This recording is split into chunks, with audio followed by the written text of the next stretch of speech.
Good morning, Barry Bryson here. Thank you for joining me for another 5 good minutes with the Word. We're continuing our study of the Gospel of Luke today, and we're in Luke chapter 6. And we're going to be looking at verses 1 through 5.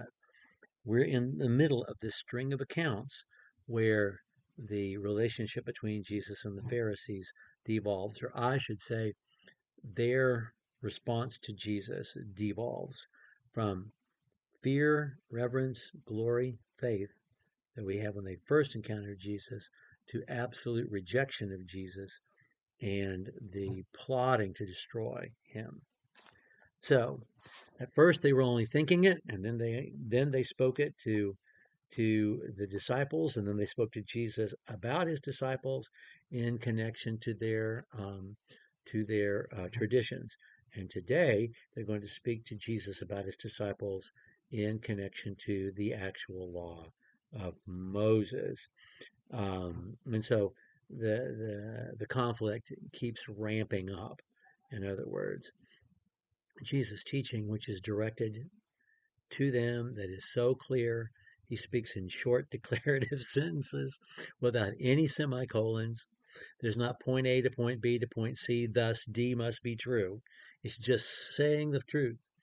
Um, they have refused to accept the truth, to listen to the truth, and therefore the conflict between them continues to accelerate.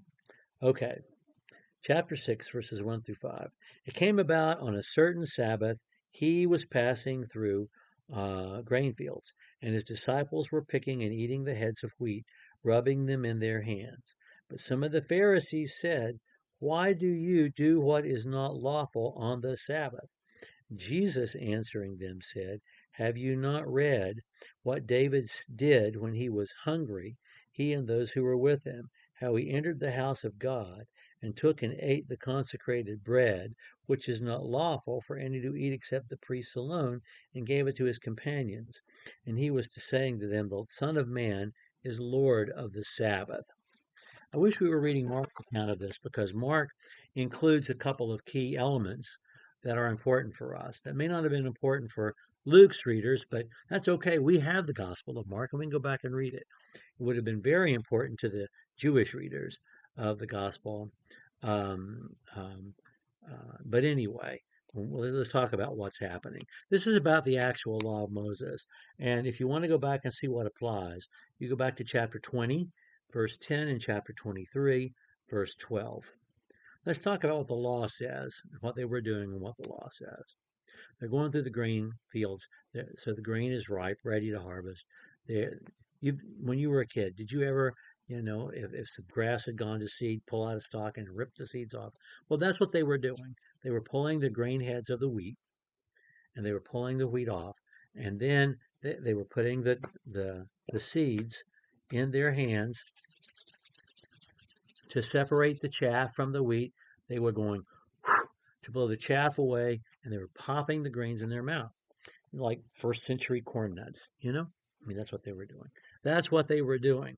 Now, if you want to go back to those passages, that's legal to do. If you're in someone else's field, you personally can eat the grains and not be thought of as stealing, in the same way that you could glean, in the same way that you could harvest the corner of a field that was not your own.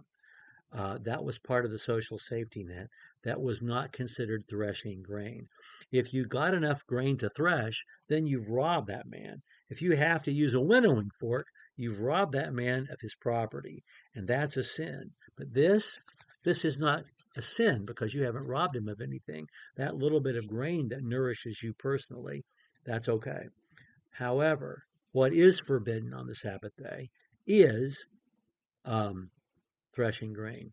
You can't beat the grain and then take a winnowing fork and winnow the grain. You cannot do that on the Sabbath day. That's agricultural labor. You can't do that. The Sabbath day is a day of rest. There is an easy, lawyerly answer to this objection they made from the law of Moses, and Jesus does not make it. Not at all. he gives them another Old Testament account, one that would make them all uncomfortable. You know King David, whose throne is eternal, King David, whose return you're looking forward to in the Messiah. You know that guy.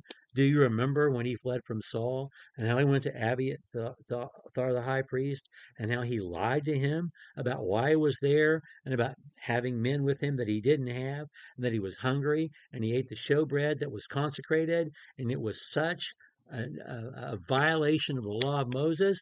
Not only could he not eat it that day, not only had he lied to get it, but he wasn't supposed to eat it anyway, but he did. Did God punish him for that? No, he did not. So deal with that before you start do, doing talking about this. They were not prepared to deal with that. It's not that Jesus is justifying David's lies or violation of the law. He says a phrase in Mark's gospel that explains it all. He says, "The Sabbath was made for man, not man for the Sabbath. And I am the Lord of the Sabbath. The Son of Man is the Lord of the Sabbath." God's laws are given for our benefit, making us rest 1 out of 7 days, and our animals and everyone in our household. That's for our benefit. God didn't do it on a whim to show that he's the tough guy and he can force us to do whatever he wants. That's evident from creation, God's greatness. The martinets and petty tyrants do stuff like that. That's not the way God gives the law. God's laws are right because they're based upon his person, and they're righteous, and they're good for us. And if you take the letter of God's law and use it to hurt someone, then you have violated God's law. And we're going to see this in the next account. It's going to be so clear.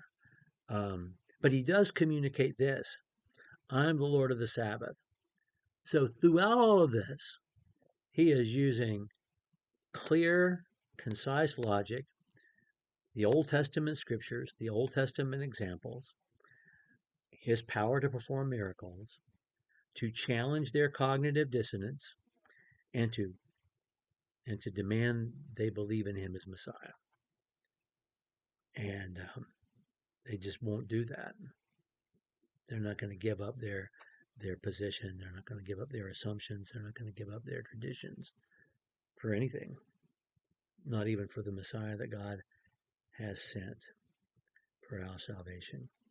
Well, we'll see, the absolute breaking of the relationship and the establishing of a permanent adversarial relationship happen after the next event. We'll pick up there next time. Thank you for joining me for another 5 good minutes with the Word.